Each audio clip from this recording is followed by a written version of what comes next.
歡迎嚟到研究之後 Making Sense of the World。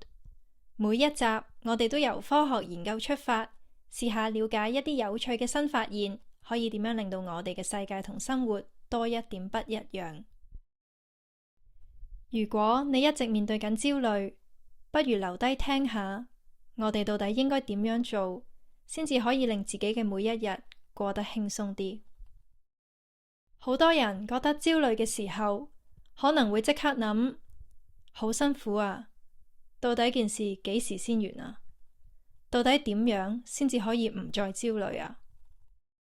我哋一直以嚟對焦慮嘅理解係佢唔應該存在，但係有心理學家提出，如果我哋不斷諗住要令焦慮消失，其實反而只係會令焦慮嘅感覺不斷加劇。真正需要改變嘅可能唔係焦慮本身，而係我哋點樣去理解同應對焦慮。其中一個好核心嘅觀點係，焦慮其實本質上係一種保護機制。當我哋覺得不安或者擔心事情會出錯嘅時候，焦慮就會出現，試圖引起我哋嘅注意。如果我哋將焦慮想象成一個人，佢嘅出現其實只係想幫我哋避開風險。例如，當你一陣要 present 嘅時候，腦入面會開始出現好多萬一。萬一講錯嘢，咁點算呢？萬一表現得唔好，咁點算呢？萬一人哋覺得我唔掂，咁點算呢？甚至你可能仲會出現一啲身體嘅反應，例如覺得頭痛、肚痛、想嘔。焦慮會喺旁邊不斷同你講，不如唔好做啦，反正你都唔舒服，我哋而家走啦，咁你咪唔會出醜，你咪唔會俾人笑咯。呢個時候嘅你，內心一定好掙扎，一方面好想逃離現場去消除呢種焦慮嘅感覺，另一方面又知道自己無論如何都係需要完成眼前嘅事，根本係唔可以走。你會開始同焦慮對抗，覺得自己唔應該咁驚，唔應該有呢啲反應，甚至怪責自己點解咁冇用。而正正就係喺呢種角力入面，大腦會將佢解讀成你仍然處於一個非常危險但仲未逃離嘅狀態，於是焦慮反應會變得越嚟越強烈，希望令到你盡快逃離呢個危險嘅環境，保護你嘅安全。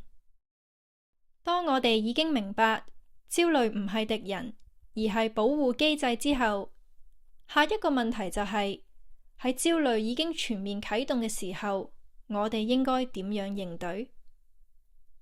心理學家指出，喺呢種警戒狀態之下，其實大腦入面負責冷靜思考、分析同判斷嘅部分已經好難真正發揮作用。換句話講，當身體仍然覺得唔安全，無論你點樣同自己講道理，點樣嘗試說服自己唔好驚，效果都會好有限。所以，與其繼續用諗法同焦慮角力，不如先由身體入手，幫成個系統解除警戒狀態。當焦慮出現嘅時候，好多人會感覺到心跳加速、肩頸繃緊、呼吸變淺，甚至覺得頭痛、肚痛、想嘔。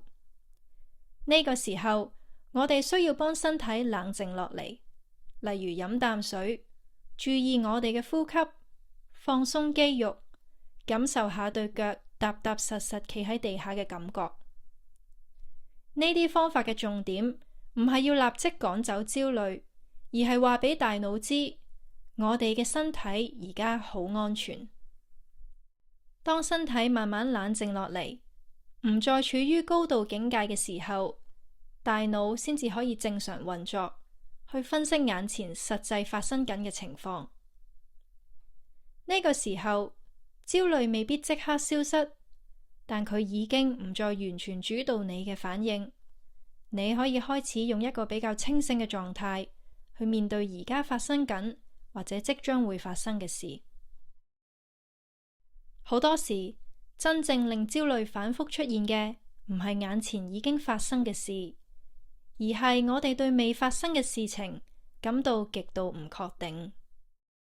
我哋每日都會有大量嘅想法，而當中好大部分都係圍繞擔心、恐懼同最壞嘅可能性。但係呢啲想法好多其實都只係對未來嘅擔憂，而唔係真係會發生嘅事。心理學家提議一個好簡單嘅練習，每次覺得焦慮嘅時候，寫低我哋擔心嘅事，過一段時間之後，再回望下有幾多係真係發生過。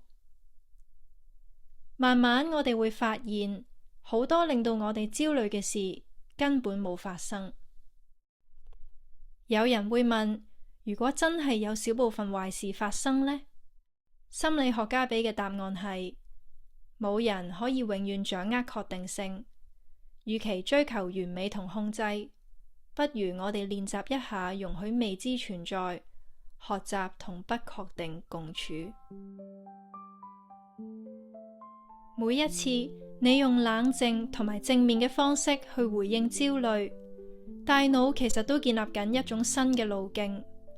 久而久之，你唔係完全冇焦慮，但係每次你都可以更加快由焦慮入面抽身，返到一個比較平靜同可以思考嘅狀態。真正令我哋嘅每一日過得輕鬆啲嘅方法，唔係要變得完全唔焦慮，而係學習點樣同焦慮一齊生活。呢度係研究之後 Making Sense of the World。下次我哋再由科學研究出發，睇下一啲有趣嘅新發現，可以點樣令到我哋嘅世界同生活多一點不一樣。